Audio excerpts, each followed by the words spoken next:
www.darsuquran.com الحمد لله وحده والصلاة والسلام على من لا نبي بعده أما بعد فأعوذ بالله من الشيطان الرجيم بسم الله الرحمن الرحيم لا أقسم بهذا البلد وأنت حل بهذا البلد ووالد وما ولد لقد خلقنا الإنسان في كبد أيحسب أن لن يقدر عليه أحد يقول أهلكت مالا لبدا أيحسب أن لم يره أحد ألم نجعل له عينين ولسانا وشفتين وهديناه النجدين فلاقتحم العقبة وما أدراك ما العقبة فك رقبة أو إطعام في يوم ذي مسغبة يتيما ذا مقربة أو مسكينا ذا متربة ثم كان من الذين آمنوا وتواصوا بالصبر وتواصوا بالمرحمة أولئك أصحاب الميمنة والذين كفروا بآياتنا هم أصحاب المشأمة علیہم نار مؤصدہ صدق اللہ العظیم۔ یہ سورۃ البلد ہے، مکی ہے اور اس میں 20 آیات ہیں۔ اس کی ابتدا میں اللہ پاک نے 2 قسمیں کھائی ہیں۔ فرمایا کہ لا اقسم بہذا البلد، میں قسم اٹھاتا ہوں اس شہر کی۔ البلد، البلد سے مراد مکۃ المکرمہ۔ ویسے تو عربی زبان میں بلد شہر کو کہتے ہیں، لیکن جب البلد کہا جائے گا تو اس سے مراد بلد حرام مکۃ المکرمہ ہوگا۔ جیسے مدینہ، یہ ویسے تو ہر شہر کو کہتے ہیں، مدینہ کا معنی ہی شہر ہے، لیکن اب جب مدینہ بولا جاتا ہے تو اس سے مراد ہمارے آقا حضرت محمد الرسول اللہ صلی اللہ علیہ وسلم کا شہر مراد ہوتا ہے۔ شروع میں لا آیا، لا عربی میں لا کا معنی ہوتا ہے نہیں، یہ نفی کے لیے آتا ہے، لیکن قسم کے شروع میں لا جو آتا ہے یہ بعض اوقات تو تاکید کے لیے آتا ہے، اور بعض اوقات کسی غلط خیال کی تردید کے لیے آتا ہے۔ یہاں دونوں مراد لیے جا سکتے ہیں۔ یہ بھی کہا جا سکتا ہے کہ یہاں پر لا تاکید کے لیے ہے، اور یہ بھی کہا جا سکتا ہے کہ یہاں پر لا ایک غلط خیال کی تردید کے لیے ہے۔ وہ غلط خیال کیا ہے؟ سورۃ الفجر میں اللہ نے بیان فرمایا کہ لوگوں کو جب مال ملتا ہے تو وہ اسے اپنی کوشش، اپنی محنت، اپنی ذہانت، اپنی تدبیر اور اپنی مہارت کا نتیجہ قرار دیتے ہیں، تو لا سے اس کی تردید فرمائی، نہیں، یہ تمہاری سوچ غلط ہے، ایسا نہیں ہے، بلکہ جو کچھ ملتا ہے وہ اللہ کے فضل و کرم سے ملتا ہے۔ اقسم بہذا البلد، میں قسم اٹھاتا ہوں اس شہر کی۔ وَأَنْتَ حِلٌّ بِهَذَا الْبَلَدِ، اور آپ اس شہر میں مقیم ہیں۔ یہ خطاب کس سے ہے؟ ہمارے آقا حضرت محمد الرسول اللہ صلی اللہ علیہ وسلم سے۔ مکہ تو ویسے ہی حرمت، عظمت اور فضیلت والا شہر ہے، صحیح بخاری اور صحیح مسلم میں حضور اکرم صلی اللہ علیہ وسلم کا یہ فرمان منقول ہے. آپ نے فرمایا کہ ان ھذا البلد حرمہ اللہ یوم خلق السماوات والارض فهو حرام بحرمت اللہ الی یوم القیامہ. یہ وہ شہر ہے جس کو اللہ نے اس دن حرمت بخشی جس دن اللہ نے آسمانوں اور زمین کو پیدا فرمایا. لہذا یہ شہر حرمت والا رہے گا اللہ کی حرمت کی وجہ سے قیامت کے دن تک.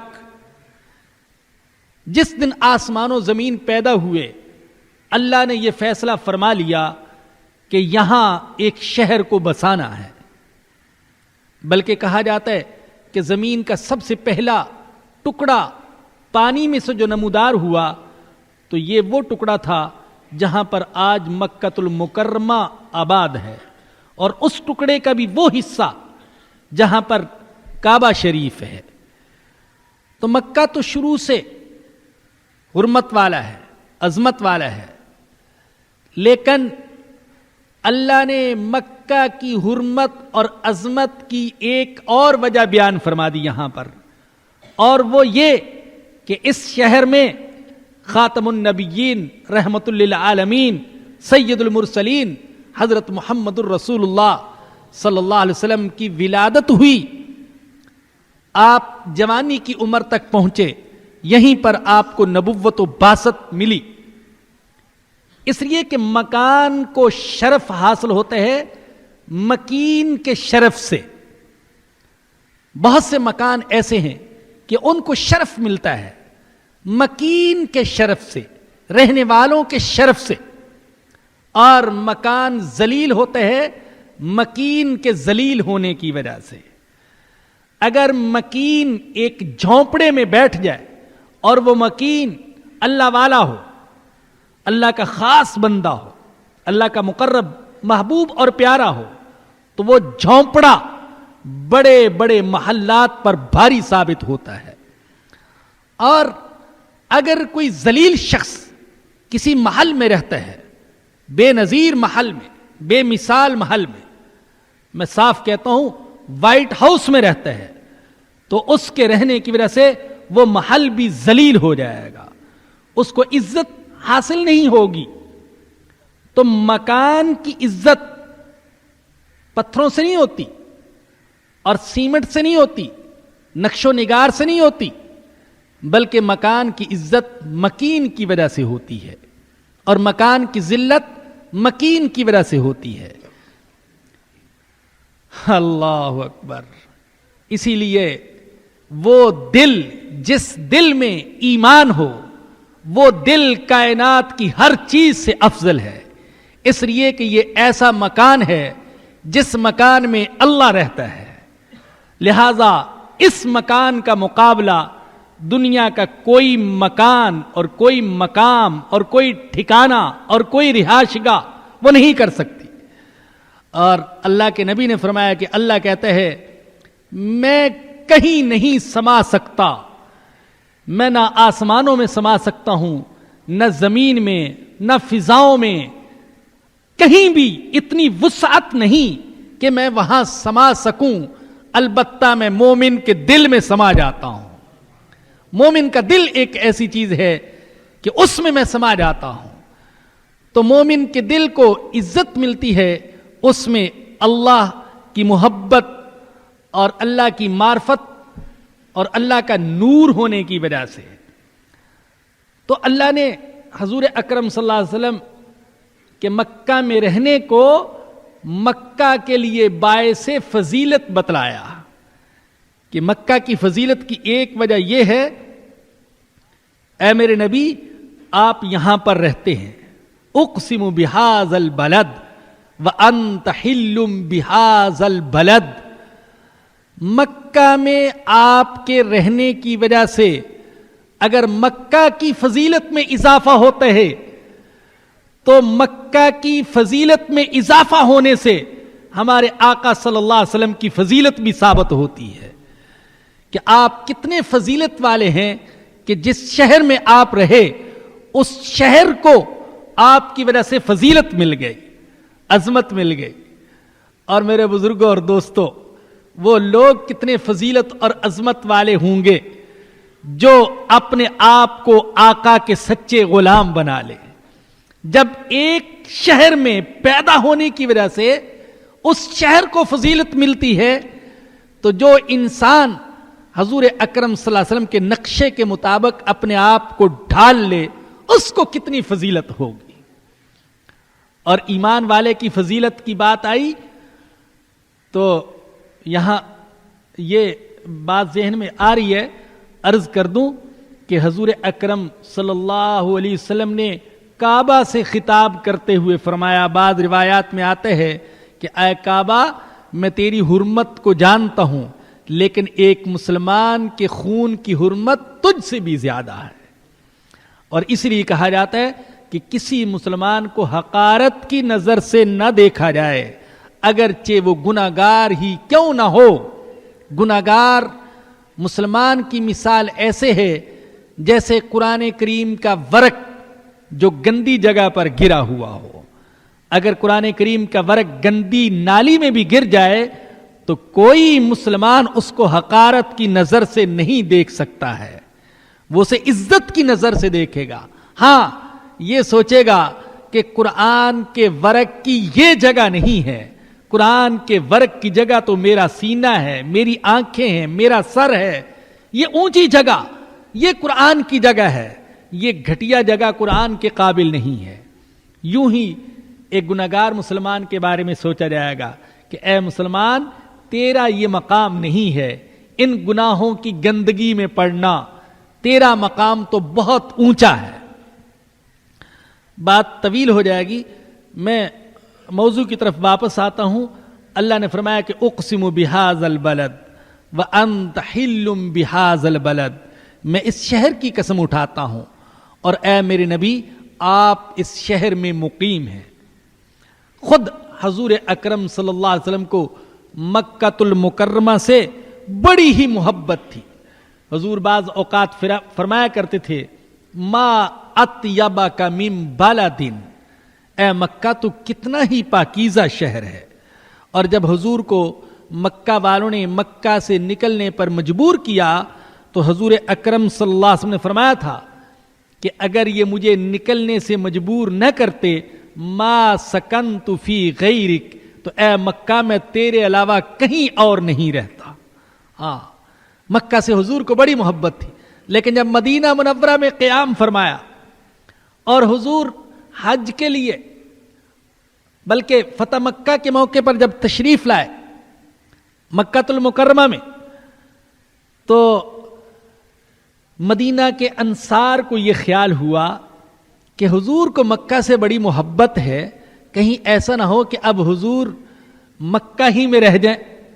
تو حضور اکرم صلی اللہ علیہ وسلم نے انصار کے اس گمان کو دور کرتے ہوئے فرمایا کہ میں وفادار ہوں، بے وفا نہیں ہوں.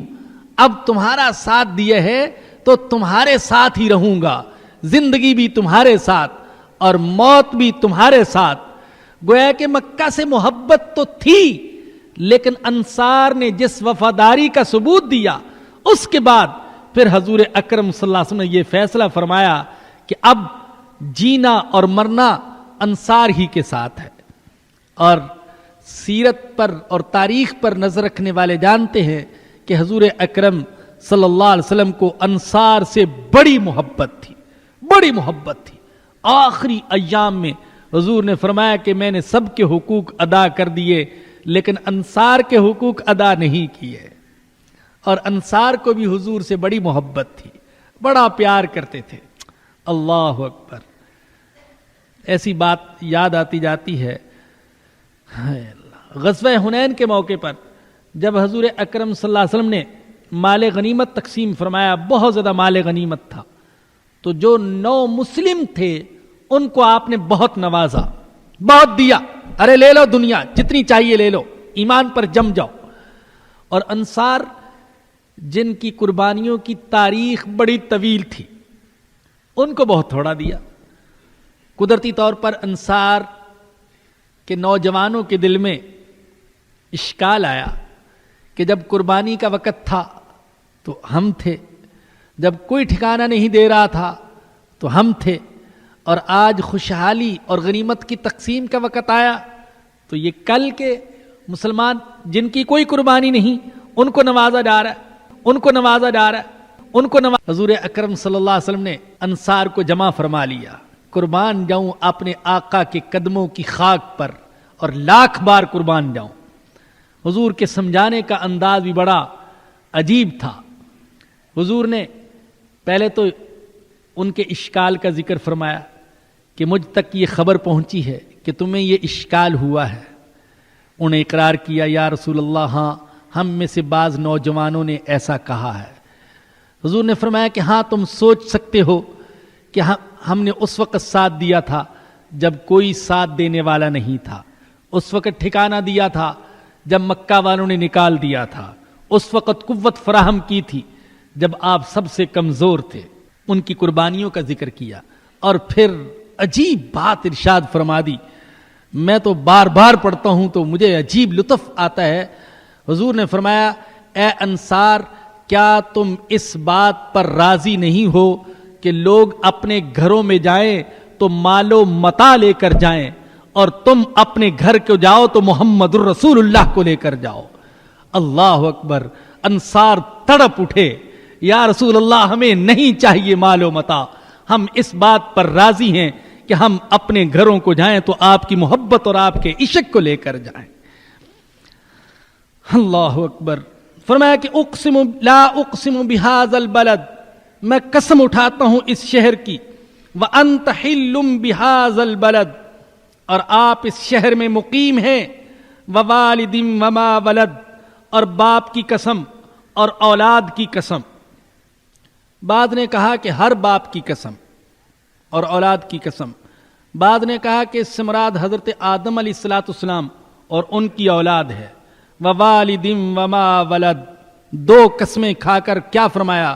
لقد خلقنا الانسان فی کبد، ہم نے انسان کو بڑی مشقت میں پیدا کیا ہے، انسان کو مشقت کے لیے پیدا کیا ہے۔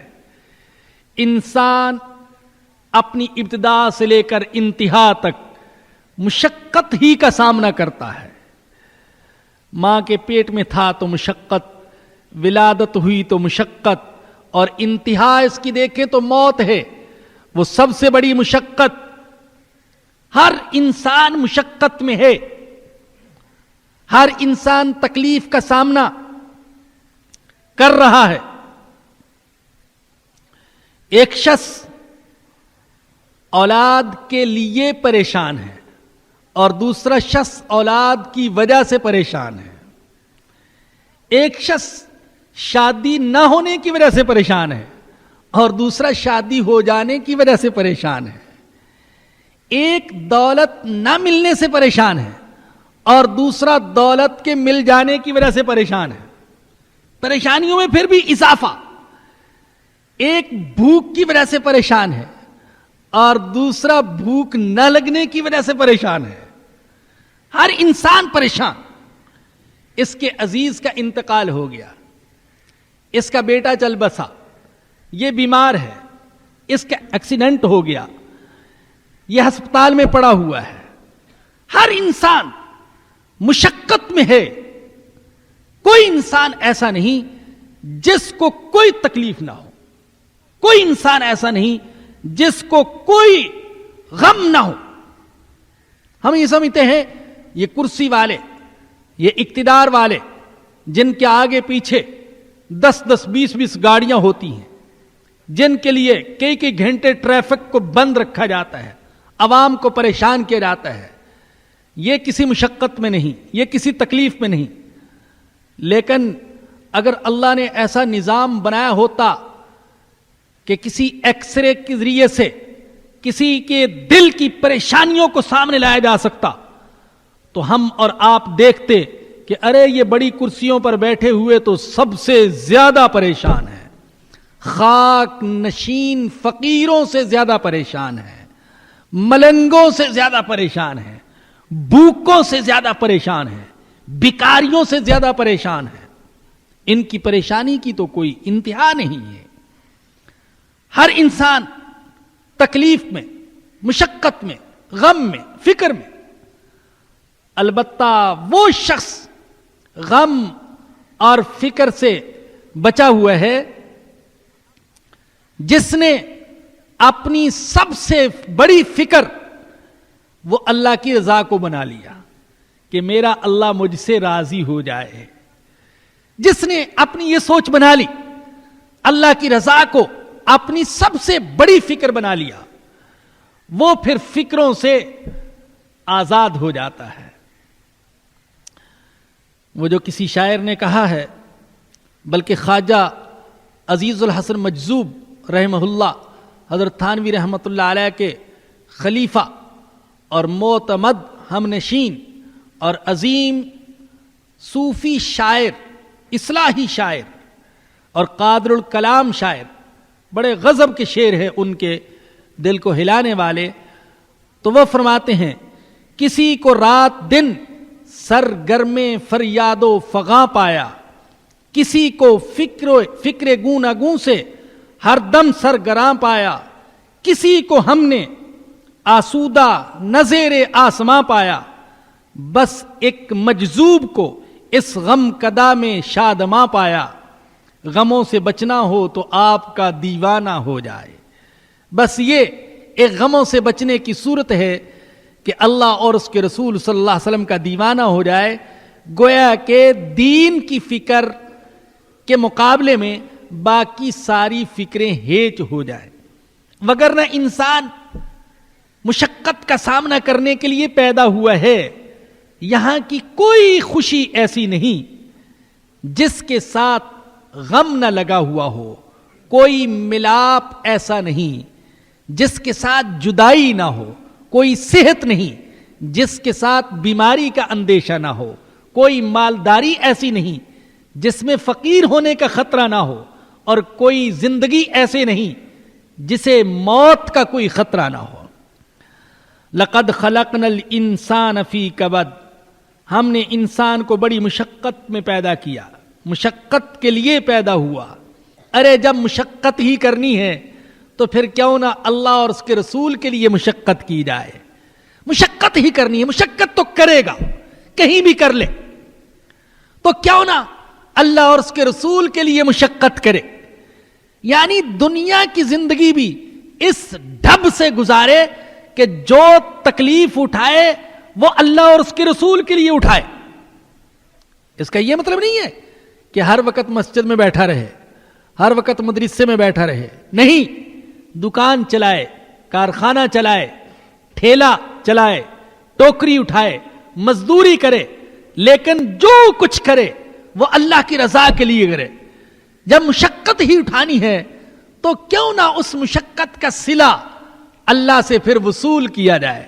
اور اللہ صلہ خوب دیتا ہے، یہاں تک صلہ کہ اللہ کے نبی فرماتے ہیں کہ ایسا مومن، میں تشریحی ترجمہ کر رہا ہوں، یہ نہ کوئی سوچے کہ یہ الفاظ تو حدیث میں نہیں ہے، تشریحی ترجمہ کر رہا ہوں. ایسا مومن جو اپنی زندگی اللہ اور اس کے رسول کے مطابق لگا دیتا ہے تو پھر اس کے پاؤں میں کانٹا چبھتا ہے تو ثواب ملتا ہے، اسے سخت دھوپ لگتی ہے تو ثواب ملتا ہے، اسے سردی لگتی ہے تو ثواب ملتا ہے، وہ بیمار ہوتا ہے تو ثواب ملتا ہے، اس کو غم لاحق ہوتا ہے تو ثواب ملتا ہے، اس کے عزیزوں کی جدائی کا صدمہ ہوتا ہے تو اسے ثواب ملتا ہے.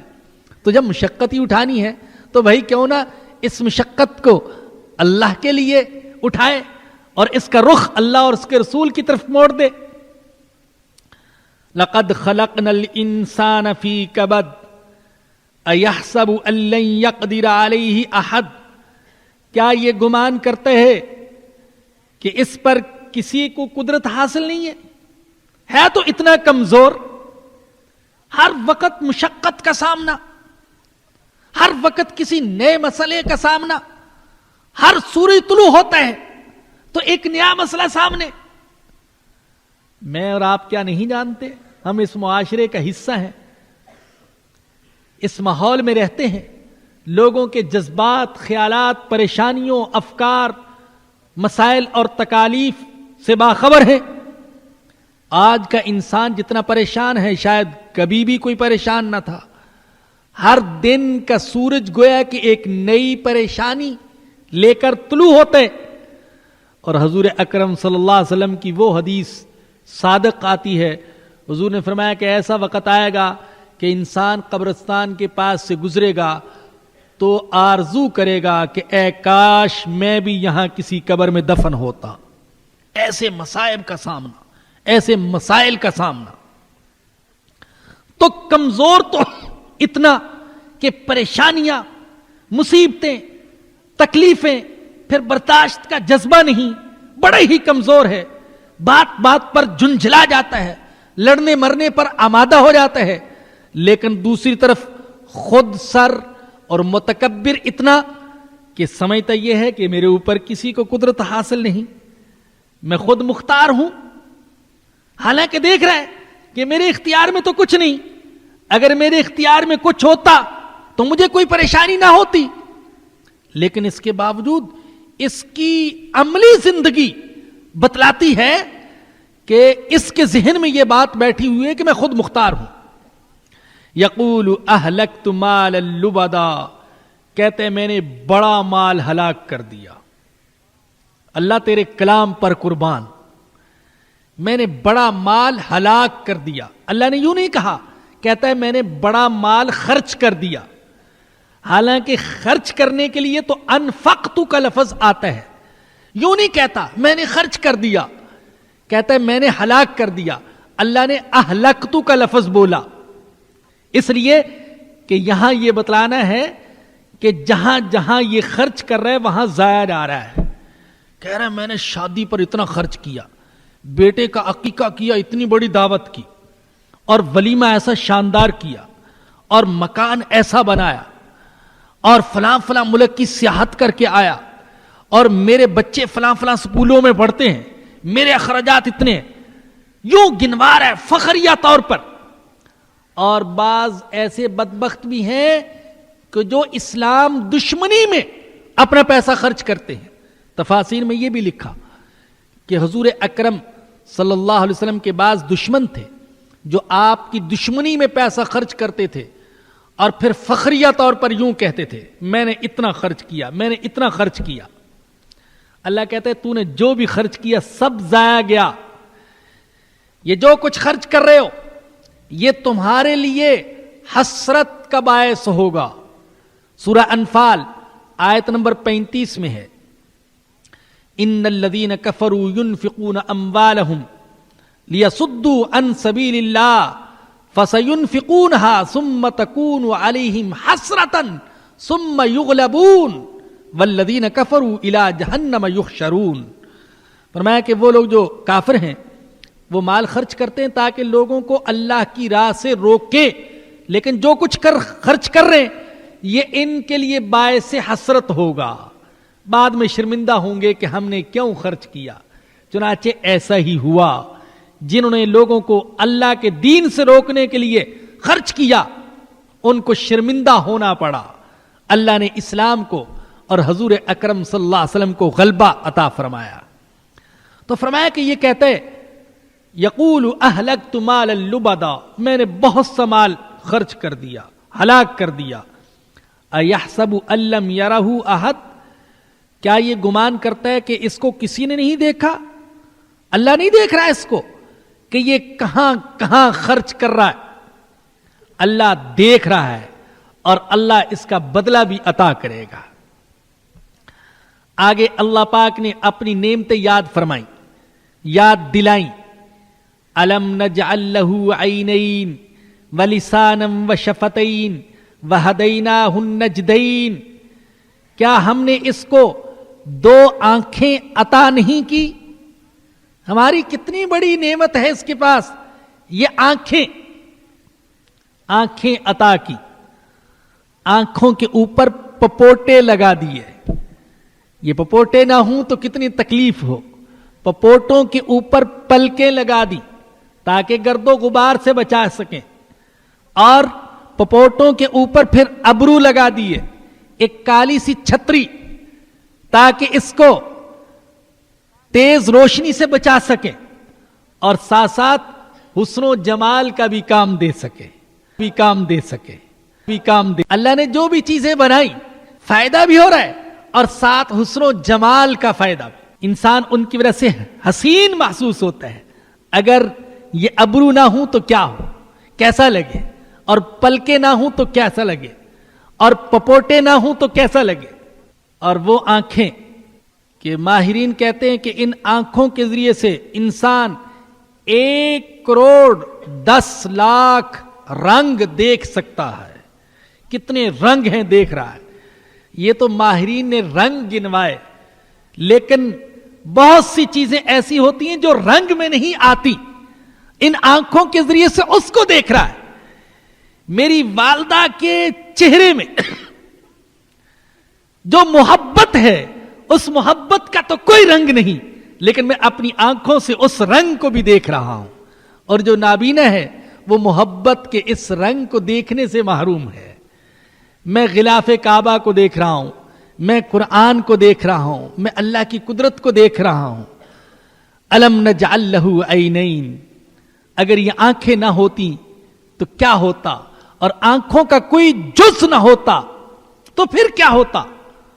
پہلے سنا چکا ہوں، اخبار میں یہ واقعہ شائع ہوا کہ اوناسس مشہور یونانی تاجر، امریکہ میں اس نے رہائش اختیار کی، اپنے وقت میں دنیا کا سب سے بڑا مالدار انسان، اپنے وقت کا سب سے بڑا مالدار انسان، اپنے بحری جہاز اور جہازوں کے بیڑے تھے، لیکن اللہ کی شان کہ وہ ایک تکلیف میں مبتلا تھا، وہ یہ کہ وہ اپنی آنکھیں خود جھپک نہیں سکتا تھا۔ چنانچہ اس کی آنکھوں پر ٹیپ لگا دی جاتی، آنکھیں کھل جاتی، اور رات کو سوتا تو ٹیپ ہٹا دی جاتی تو آنکھیں بند ہو جاتی۔ یوں ہی زندگی گزاری۔ کسی اخباری نمائندے نے اس کا انٹرویو کیا اور اس سے یہ سوال کیا کہ تمہاری زندگی کی سب سے بڑی حسرت کیا ہے؟ اس نے کہا میری زندگی کی سب سے بڑی حسرت یہ ہے کہ میں ایک دفعہ اپنی آنکھیں خود جھپک سکوں۔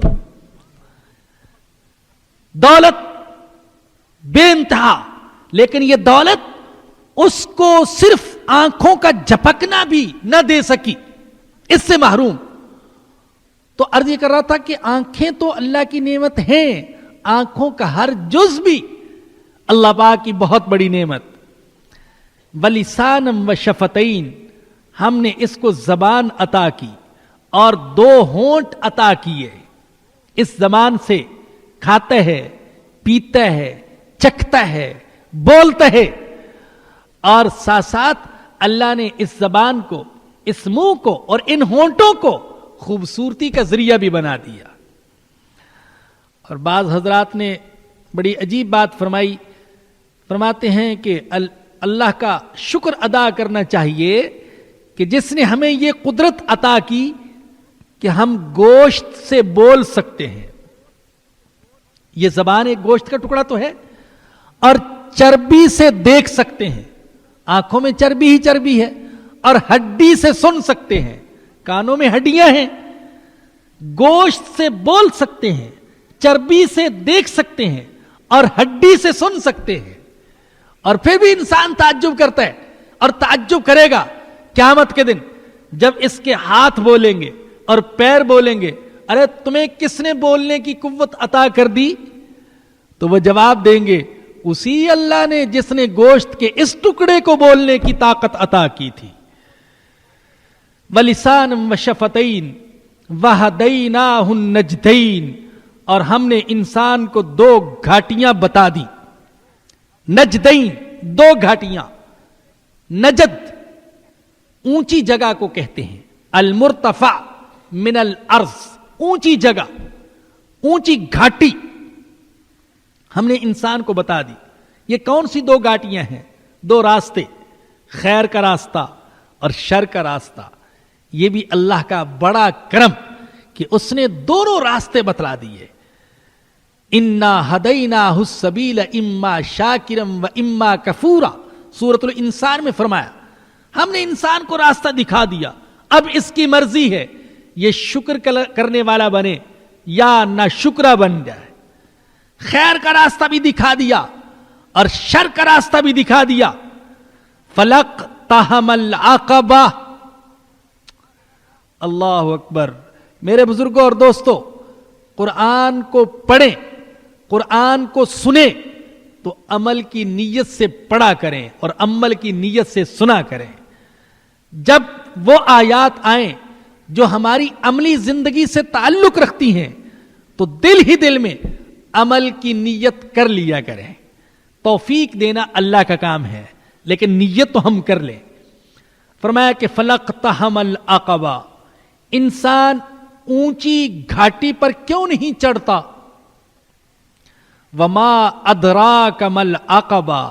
اور تمہیں کیا خبر کہ اونچی گھاٹی کیا ہے؟ آپ سن چکے ہیں سورۃ القدر میں بھی اور دوسری صورتوں میں بھی کہ اللہ پاک بعض اوقات متوجہ کرنے کے لیے خود ہی سوال کرتے ہیں اور خود ہی جواب دے دیتے ہیں.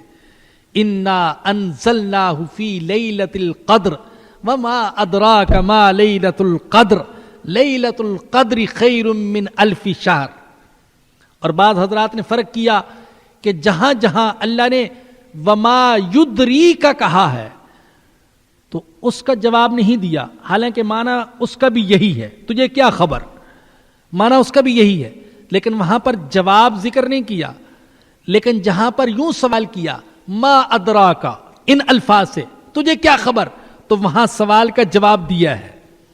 فرمایا کہ وما ادراک ما العقبہ. تمہیں کیا خبر کہ اونچی گھاٹی کیا ہے، اور خود ہی جواب دیا. پہلا عمل فرمایا کہ اونچی گھاٹی یہ تو چند اعمال ہیں جو میری رضا کے لیے کیے جاتے ہیں. ان میں سے پہلا عمل فک رقبہ، غلام کو آزاد کرنا. اسلام سے پہلے غلامی کا رواج تھا. بعض بدبختوں نے حضور اکرم صلی اللہ علیہ وسلم کی طرف نسبت کر دی کہ آپ معاذ اللہ غلامی کو رواج دینے والے تھے. آپ غلامی کو رواج دینے والے نہیں تھے، آپ غلامی کا رواج ختم کرنے والے تھے. اسلام سے پہلے ہی غلامی کا رواج تھا، اور دنیا کے بہت سے ممالک میں کچھ عرصہ قبل تک، ابھی 100 سال قبل تک امریکہ وغیرہ کے ممالک میں غلامی کا رواج رہا. یہ امریکہ میں کالے کہاں سے آئے ہیں؟ یہ غلامانہ طور پر پکڑ کر لائے گئے امریکہ کو بسانے کے لیے، اور حیوانوں کی طرح ان سے کام لیا گیا. ہمارے آقا صلی اللہ علیہ وسلم نے تو 1450 سال قبل غلامی کے خلاف آواز اٹھائی. مختلف کفارات میں غلام آزاد کرنے کا حکم دیا اور غلام آزاد کرنے کی فضیلت بتلائی. ایک حدیث میں حضور اکرم صلی اللہ علیہ وسلم نے فرمایا من اعتق رقبۃ مؤمنہ اعتق اللہ بکل عضو منہا عضوا من النار. جو غلام کو آزاد کرے گا اللہ غلام کے ہر عضو کے بدلے میں اس شخص کے ہر عضو کو آزاد کر دے گا. غلام کے ہاتھوں کے بدلے میں اس کے ہاتھوں کو، غلام کی ٹانگوں کی بدلے میں اس کی ٹانگوں کو، غلام کے سر کے بدلے میں اس کے سر کو، غلام کے پورے جسم کے بدلے میں اس شخص کے پورے جسم کو اللہ جہنم کی آگ سے آزاد کر دے گا. اور یہ ہمارے آقا نے فرمایا، اس وقت فرمایا جس وقت غلاموں کا کوئی حق نہیں سمجھا جاتا تھا. یہ خیال کیا جاتا تھا کہ ان کا کوئی حق نہیں، ہمارا مکمل اختیار ہے کہ ہم جو چاہیں ان کے ساتھ کریں. چنانچہ آپ دیکھیں امیہ نے حضرت بلال حبشی رضی اللہ عنہ کے ساتھ کیا کیا، کیوں کر رہا تھا؟ یہ سمجھتا تھا کہ یہ غلام ہے، میں اس کا آقا ہوں، مجھے اختیار ہے کہ میں جو چاہوں کروں، جیسے چاہوں اس کو تڑپاؤں، دھوپ میں ڈال دوں، آگ میں ڈال دوں، پتھروں کے نیچے دبا دوں، گلیوں میں گھسیٹوں، مجھے اختیار ہے، اس لیے کہ غلام ہے، میں آقا ہوں. لیکن ہمارے آقا نے اس وقت فرمایا کہ وہی کھاؤ جو تم کھلاتے ہو، جو وہی کھلاؤ غلام کو جو خود کھاتے ہو اور وہی پہناؤ غلام کو جو خود پہنتے ہو. ہمارے آقا نے غلام کے حقوق بیان فرمائے. اس کا نتیجہ کیا نکلا؟ صحابہ کرام کثرت سے غلام آزاد کرنے والے تھے. جیسے صحابہ کرام کثرت سے نمازیں پڑھتے تھے، حج کرتے تھے، عمرے کرتے تھے، بلکہ سچی بات یہ ہے کہ حج عمرے اتنے نہ کیے ہوں گے جتنے یہ اعمال کیے کہ غلاموں کو آزاد کیا. آپ اندازہ کی فرمائیے کہ حضرت عبد الرحمن بن عوف رضی اللہ تعالیٰ عنہ، ان کے بارے میں آتا ہے کہ انہوں نے 30,000 غلام خرید کر آزاد کیے. حضرت عبداللہ بن عمر رضی اللہ عنہما نے 1,000 غلام خرید کر آزاد کیے. یوں صحابہ نے کثرت کے ساتھ غلاموں کو خرید کر آزاد کیا. جیسے بعض مالدار لوگ آج کل یہ کرتے ہیں کہ پرندہ بیچنے والوں سے کوئی پرندہ خریدتے ہیں اور آزاد کر دیتے ہیں. صحابہ کرام یوں غلاموں کو آزاد کیا کرتے تھے.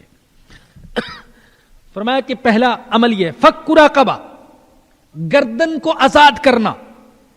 فک رقبہ، گردن کو آزاد کرنا. گردن کو آزاد کرنے میں ایک تو یہ آیا کہ غلاموں کو آزاد کیا جائے. اگر کوئی شخص قرض تلے دبا ہوا ہو تو اس مقروض کی مدد کر کے اس کو قرض سے نجات دینا، یہ بھی گردن کو چھڑانا ہے. اسی طریقے سے جو لوگ ناحق جیلوں میں پڑے ہوئے ہیں ان قیدیوں کو چھڑانا، یہ بھی گردن کو آزاد کرنا ہے. یہ بھی اسی میں آتا ہے. فک رقبہ، قیدیوں کو آزاد کروایا جائے. بہت بڑا نیک عمل ہے قیدیوں کو جیلوں سے چھڑانا اور آزاد کروانا. اللہ اکبر، اللہ اکبر. ان قیدیوں کے بارے میں جو جہاد کے لیے گئے تھے اور آج کوئی افغانستان کی جیلوں میں گل سڑ رہا ہے اور کوئی کیوبا میں اور کوئی کہاں اور کوئی کہاں، ان پر جو مظالم روا رکھے جا رہے ہیں وہ شاید آج کی مہذب دنیا میں حیوانوں پر بھی روا نہ رکھے جاتے ہوں. امریکہ میں ایک باپ نے اپنے بیٹے کو کتے سے بچانے کے لیے بلہ مار دیا، جس سے وہ کتا مر گیا تو اس پر پورا ملک اٹھ کھڑا ہوا. ایک احتجاج، ایک ہنگامہ. لیکن وہ مجاہدین جو جہاد کے لیے نکلے تھے ان پر میں کیسے کہوں کہ حیوانوں سے بھی بدتر مظالم ڈھائے جا رہے ہیں. اور غیروں سے تو کیا توقع، اپنے بھی ان کے لیے آواز نہیں اٹھاتے ہیں. میں اخبار روزانہ پڑھتا ہوں، میری کچھ مجبوری بھی ہے، لیکن سچ جانیے میں ڈھونڈتا رہتا ہوں. اخبار میں کوئی ایسا بیان نہیں دکھائی دیتا جو ان قیدیوں کے حق میں ہو. نہ کوئی سیاستدان، نہ کوئی سیاسی لیڈر، نہ کوئی جہادی لیڈر، کوئی لیڈر بھی، کوئی بھی ان کے حق میں آواز نہیں اٹھاتا. ایک وقت تھا کہ لوگوں کو جہاد میں شرکت کے لیے تو آمادہ کیا جاتا تھا اور تقریریں بھی کی جاتی تھی اور لوگ ان تقریروں سے متاثر ہو کر گئے. لیکن آج جو جیلوں میں بہیمانہ، وحشیانہ اور ظالمانہ سلوک ان کے ساتھ کیا جا رہا ہے تو اس کے خلاف کوئی آواز نہیں اٹھاتا. ان قیدیوں کو رہا کرانے کی کوئی کوشش نہیں کی جاتی. اللہ اکبر. اور معاف کیجیے گا اگر میں یہ کہوں کہ اس معاملے میں ہم غیر مسلموں سے بھی گئے گزرے ہیں. ایک عیسائی امریکہ کا رہنے والا اگر آج یہاں گرفتار ہو جاتا ہے تو دیکھیے کہ اس کی رہائی کے لیے کیسے کوشش شروع ہوتی ہے. ایک یہودی اگر گرفتار ہو جاتا ہے تو دیکھیے اس کے لیے کیا ہنگامہ اٹھا دیا جاتا ہے. لیکن ہزاروں مسلمان، نیک مسلمان، پارسا مسلمان، متقی مسلمان اور عفیف مسلمان وہاں پڑے ہوئے ہیں، لیکن ان کے لیے کوئی آواز نہیں اٹھاتا. اور آپ جانتے ہیں کہ قرآن کریم میں اللہ نے ذکر کیا کہ یہود یہ کام خاص طور پر کرتے تھے کہ جب کوئی یہودی گرفتار ہو جاتا تو اس کی رہائی کے لیے پیسہ خرچ کرتے تھے. پہلے پارے میں سورۃ البقرہ میں اللہ نے ذکر کیا اور اس کو چھڑاتے تھے. لیکن آج ہم یہ کام نہیں کر رہے. اللہ ہمیں اس کی توفیق عطا فرمائے. تو یہ بھی فک رقبہ میں ہے، قیدیوں کو چھڑانا. اسی طریقے سے جن لوگوں نے کفر و شرک کی وجہ سے اپنی گردنوں کو جہنم کی آگ کا مستحق بنا لیا ہے، ان کے لیے پیسہ خرچ کرنا اور ان تک ایمان کی دعوت کو پہنچانا، یہ بھی اسی میں آتا ہے. فک رقبہ، گردنوں کو چھڑاؤ، جہنم کی آگ سے چھڑاؤ. اگر غیر مسلم کفر کی اشاعت کے لیے پیسہ خرچ کر سکتے ہیں تو مسلمان اسلام کی اشاعت کے لیے، قرآن کی اشاعت کے لیے کیوں نہیں خرچ کر سکتا؟ فک رقبہ او اطعام فی یوم ذی مسغبہ. دوسرا عمل، یا کھلاتا ہے بھوک والے دن. کس کو؟ قرابت دار یتیم کو، اپنے رشتہ دار یتیم کو. او مسکینا ذا متربہ، یا مٹی میں ملے ہوئے مسکین کو. کسی یتیم کو کھلاتا ہے. کون سا یتیم؟ فرمایا کہ جو اس کا قرابت دار بھی ہے. ویسے تو ہر یتیم کا حق ہے، لیکن جس یتیم کے ساتھ کوئی رشتہ بھی ہو، کوئی قرابت کا تعلق بھی ہو، خاندانی قرابت، اس کا تو زیادہ حق ہے اور اس میں زیادہ ثواب ملتا ہے. حضور اکرم صلی اللہ علیہ وسلم نے فرمایا کہ عام مسکین کو دینے کا 1 اجر ملتا ہے اور قریبی رشتہ دار مسکین کو دینے کے 2 اجر ملتے ہیں. مسکین کی مدد کا اجر الگ ملتا ہے اور صلہ رحمی کا اجر الگ ملتا ہے. ان کو کھلاتا ہے. فرمایا کہ یہ ہے گھاٹی کہ بھوکوں کو کھلایا جائے اور گردنوں کو آزاد کروایا جائے. فرمایا کہ اس گھاٹی پر کیوں نہیں چڑھتے؟ یہ عمل کیوں نہیں کرتے؟ لوگوں چھوٹی چھوٹی باتوں میں آپس میں الجھے ہوئے ہو، لیکن اتنے بڑے بڑے عمل وہ تم نے چھوڑ رکھے ہیں جن میں اللہ کی رضا ہے، کہ جن اعمال کی بنا پر اللہ قیامت کے دن کہے گا کہ تم نے میرے بھوکے بندے کو کھلایا تو ایسے ہے گویا کہ تم نے مجھے کھلایا.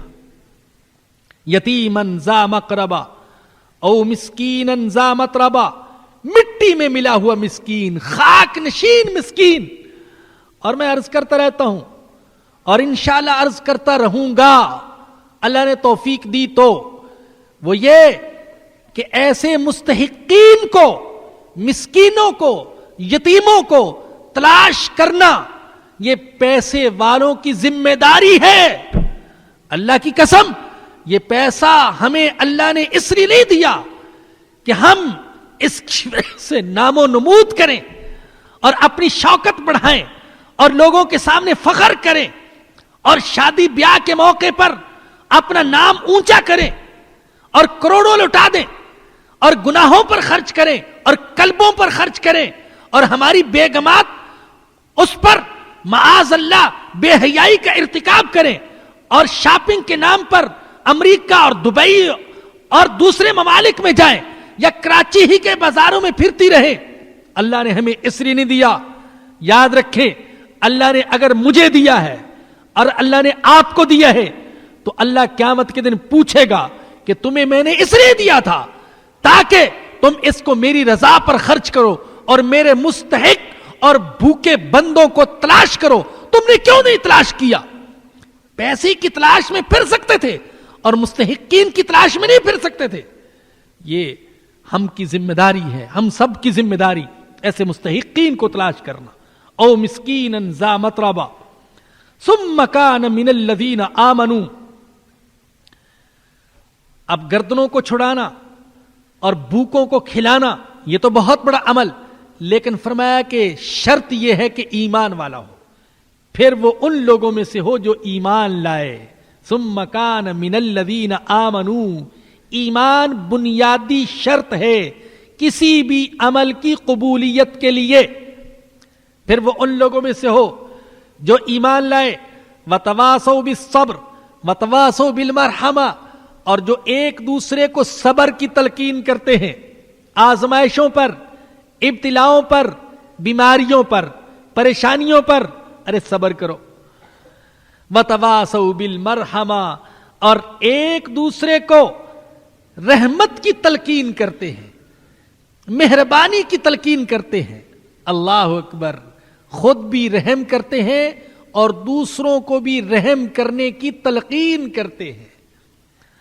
اللہ کی مخلوق پر، انسانوں پر، بلکہ حیوانوں پر بھی رحم کرنا اللہ کو بڑا پسند ہے۔ حدیث میں آیا، ہمارے آقا صلی اللہ علیہ وسلم نے فرمایا، ترمذی میں روایت ہے، ارحموا من فی الارض یرحمکم من فی السماء، تم زمین والوں پر رحم کرو، تم پر آسمان والا رحم کرے گا۔ اور فرمایا کہ لا یرحم اللہ من لا یرحم الناس، جو انسانوں پر رحم نہیں کرتا اس پر اللہ بھی رحم نہیں کرتا۔ اور ایک حدیث میں فرمایا حضور اکرم صلی اللہ علیہ وسلم نے، لا تنزع الرحمت الا من شقی، صرف شقی اور بدبخت کے دل سے اللہ رحمت نکال لیتے ہیں، ورنہ اللہ کسی کے دل سے رحمت نہیں نکالتے ہیں۔ تو دلوں میں رحمت ہونا، نرمی ہونا، اللہ کے بندوں پر مہربانی ہونا، یہ اللہ کو بڑا پسند ہے۔ اور دیکھیے، اللہ کے بندوں پر مہربان ہونا اور ان کے لیے نرم دل ہونا، وہ کس اعتبار سے؟ وہ اگر تکلیف اور مصیبت میں ہوں تو بھی یہ تڑپے، اور اگر وہ جہنم والے راستے پر جا رہے ہوں تو بھی یہ تڑپے۔ یہ ہے رحم اور نرم دلی۔ صرف یہ نہیں کہ ان کو کچھ کھلا کر اور دے کر اپنے فرض سے سمجھے کہ میں فارغ ہو گیا، نہیں، اگر اللہ کی مخلوق جہنم کے راستے پر چل رہی ہے تو بھی تڑپے۔ ہمارے آقا صلی اللہ علیہ وسلم اس پر تڑپا کرتے تھے کہ یہ بندے کیوں جہنم کے راستے پر جا رہے ہیں۔ یہ بھی رحم۔ فرمایا کہ جن لوگوں کے اندر یہ صفات پائی جاتی ہیں، کون سی صفات؟ وہ گردنوں کو چھڑاتے ہیں، وہ بھوکوں کو کھلاتے ہیں، وہ یتیموں مسکینوں کی مدد کرتے ہیں، وہ ایمان والے ہیں، وہ ایک دوسرے کو صبر کی اور رحم کرنے کی تلقین کرتے ہیں۔ اولئک اصحاب المیمنہ، یہ ہیں دائیں ہاتھ والے، یہ ہیں سعادت والے۔ انسان کی سعادت یہ ہے کہ ان کاموں کو کرے، اس کا اعمال نامہ قیامت کے دن دائیں ہاتھ میں دیا جائے گا اور دکھاتا پھرے گا، ہاں اقرؤوا کتابیا، لوگو آؤ میرا اعمال نامہ پڑھو، انی ظننت انی ملاق حسابیا، مجھے یقین تھا کہ جو کچھ کر رہا ہوں اللہ اس کا صلہ قیامت کے دن ضرور دے گا، اور اللہ نے دے دیا۔ مجھے حساب کا یقین تھا اور آج میں حساب میں کامیاب ہوا۔ والذین کفروا بآیاتنا ہم اصحاب المشأمہ، اور وہ لوگ جنہوں نے ہماری آیتوں کے ساتھ کفر کیا وہ بائیں ہاتھ والے ہیں، وہ شقاوت والے ہیں۔ وہ پہلے سعادت والے تھے اور دوسرے شقاوت والے۔ علیہم نار مؤصدہ، ان پر بند کی ہوئی آگ مسلط ہوگی، ایسی آگ جس سے نکل نہیں سکیں گے، اوپر آگ، نیچے آگ، دائیں آگ، بائیں آگ۔ اے اللہ تو اس آگ سے ہماری حفاظت فرمانا۔ آخر دعوانا الحمدللہ رب العالمین، الحمدللہ رب العالمین۔ آخر میں آپ حضرات جانتے ہیں کہ مختصر سی نشست ہماری سوال و جواب کے بارے میں ہوتی ہے۔ اس حوالے سے چند اصولی باتیں ہمیشہ کے لیے ذہن نشین کر لیں۔ پہلی بات تو یہ کہ جو سوال بحث برائے بحث کی خاطر کیا جائے گا میں اس کا جواب نہیں دوں گا۔ دوسری بات، جن مسائل میں علماء حق کا آپس میں اختلاف ہے میں اس سوال کا بھی جواب نہیں دوں گا۔ میں معذرت چاہتا ہوں، آپ یوں سمجھ لیجئے گا کہ میں جاہل ہوں، مجھے نہیں آتا ہے، کوئی اور دروازہ کھٹکھٹا لیجئے گا۔ لیکن جو میری اپنی طبیعت اور سوچ ہے وہ یہ کہ لڑائی اور جھگڑے والی باتیں نہیں کرتا ہوں، اور انشاءاللہ العزیز تا زندگی نہیں کروں گا انشاءاللہ۔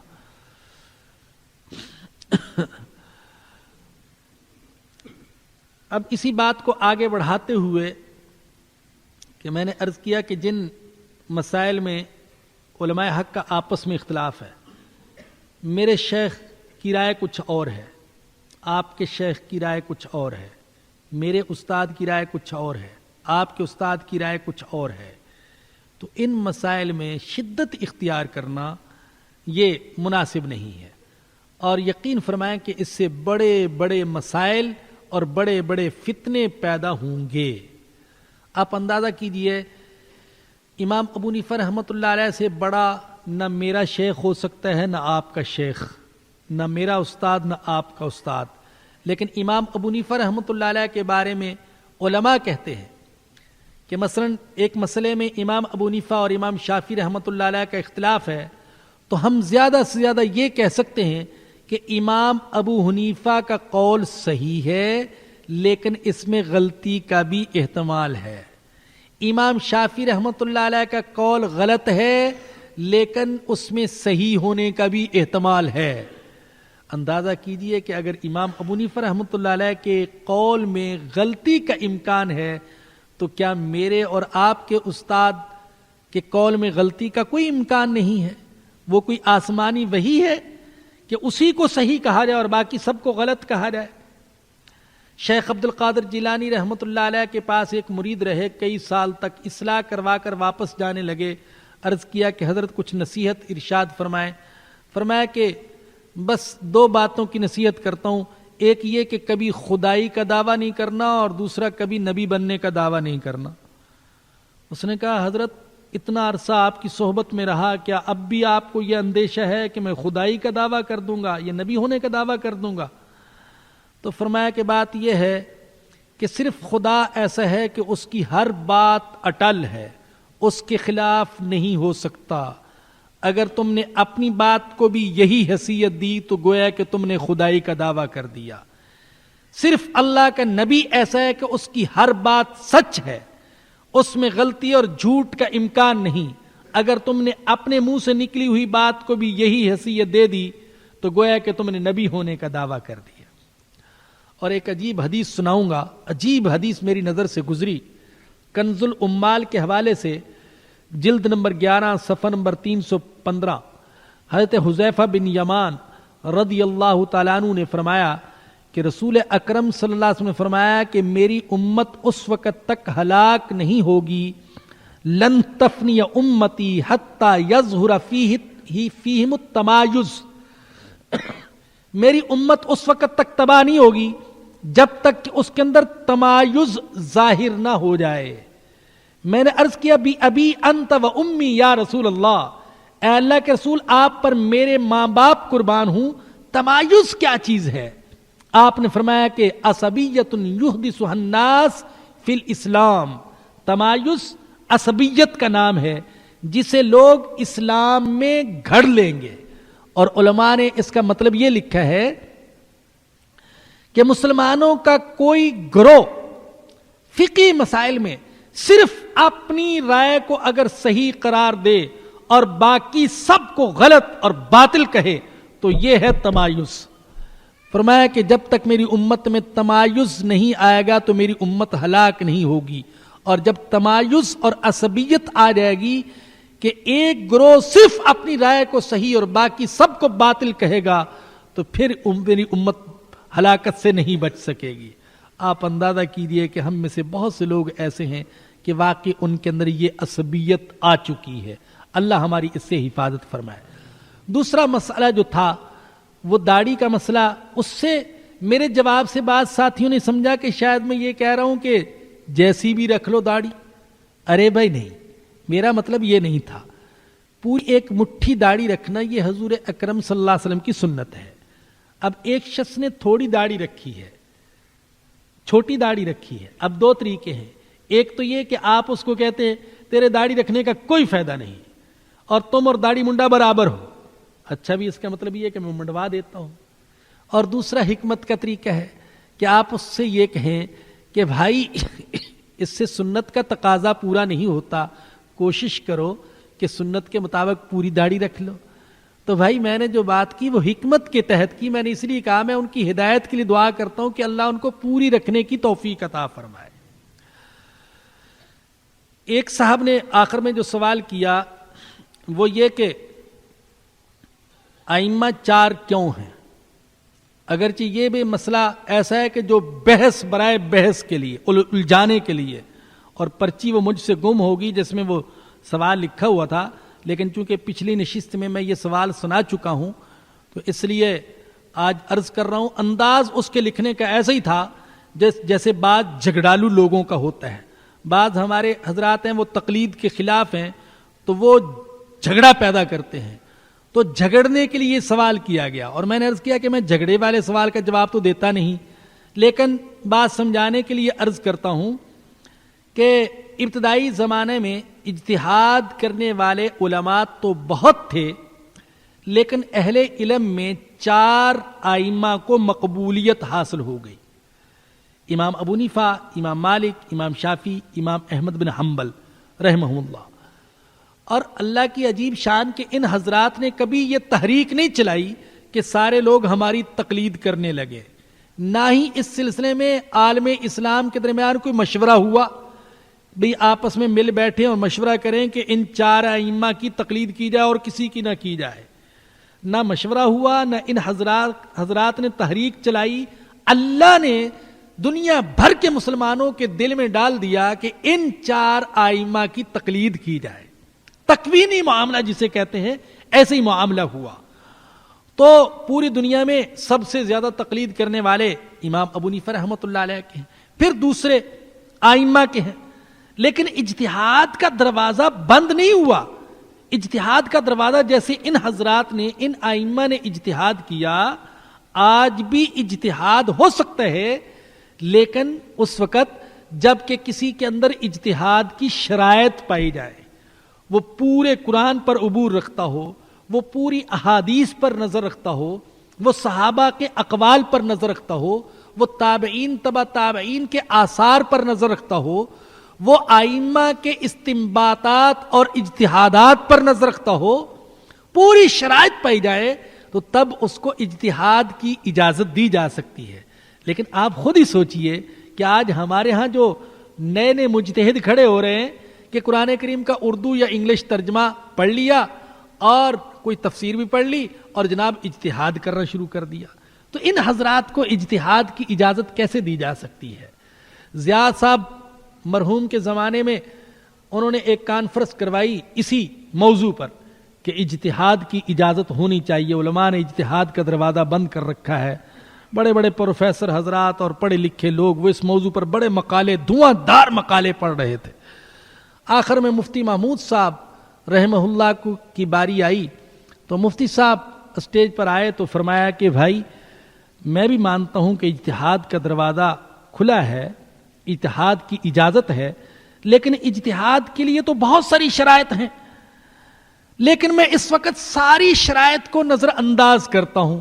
میں صرف ایک شرط کا اس وقت آپ کے سامنے اظہار کرتا ہوں، وہ یہ کہ مجتہد کے لیے کم از کم یہ تو ضروری ہے نا کہ وہ قرآن صحیح تلفظ کے ساتھ پڑھ سکتا ہو۔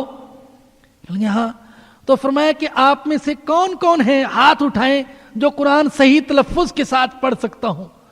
تو ہاتھ تو کیا اٹھانے تھے، سب کی گردنیں نیچے جھک گئیں کہ صحیح تلفظ کے ساتھ تو قرآن پڑھنا نہیں آتا اور چاہتے ہیں کہ ہمیں اجتہاد کی وہ اجازت دی جائے۔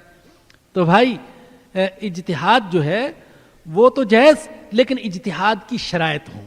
اور دوسری بات یہ عرض کروں گا، میں کسی کو مجبور نہیں کرتا کہ وہ تقلید لازماً کرے، لیکن تجربے کی بات یہ ہے کہ جن لوگوں نے تقلید کے خلاف آواز اٹھائی وہ آہستہ آہستہ گمراہی کی طرف چلے گئے۔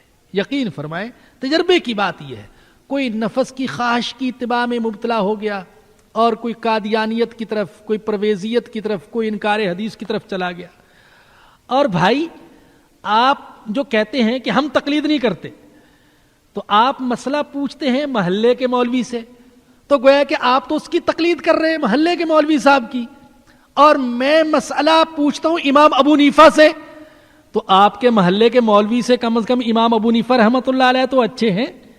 تو اس لیے آپ بتائیے کہ کس کی تقلید کرنا زیادہ بہتر ہے، محلے کے مولوی صاحب کی یا کہ امام ابو حنیفہ، امام مالک، امام شافعی اور امام احمد بن حنبل رحمہ اللہ کی؟ تو بہرحال بھائی ان مسائل کو نہ ہی اٹھایا جائے تو زیادہ بہتر ہے. اللہ پاک ہم کو ایمان اور ہدایت نصیب فرمائے. وآخر دعوانا الحمد للہ رب العالمین. الحمد للہ رب العالمین.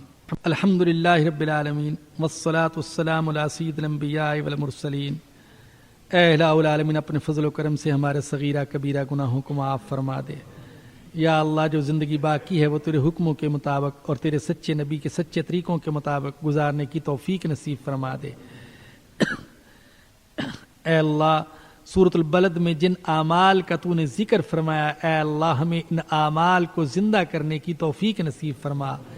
اے اللہ ہمیں ایمان کی حقیقت نصیب فرما. اے اللہ خود صبر کرنے اور دوسروں کو صبر کی تلقین کی توفیق نصیب فرما. یا اللہ خود رحم کرنے اور دوسروں کو رحم کی تلقین کرنے کی توفیق نصیب فرما. اے اللہ پھنسی ہوئی گردنوں کو آزاد کروانے کی توفیق نصیب فرما. اے اللہ مجاہدین جو قید میں گرفتار ہیں، یا اللہ ان کی آزادی کے لیے ہمیں ہر طریقے سے کوشش کرنے کی توفیق نصیب فرما.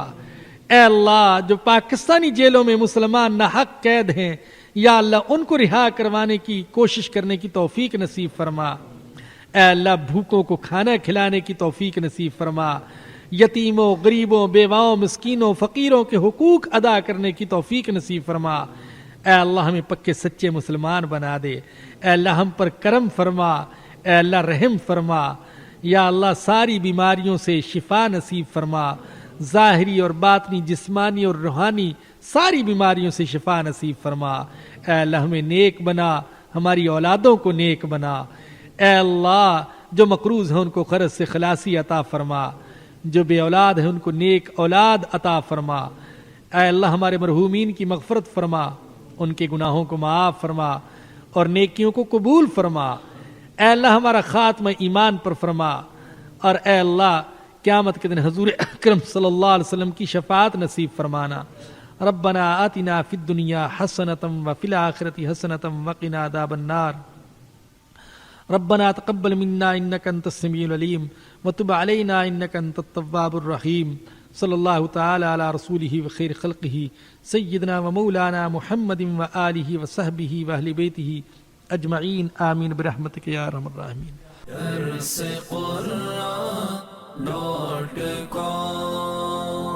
www.darsequran.com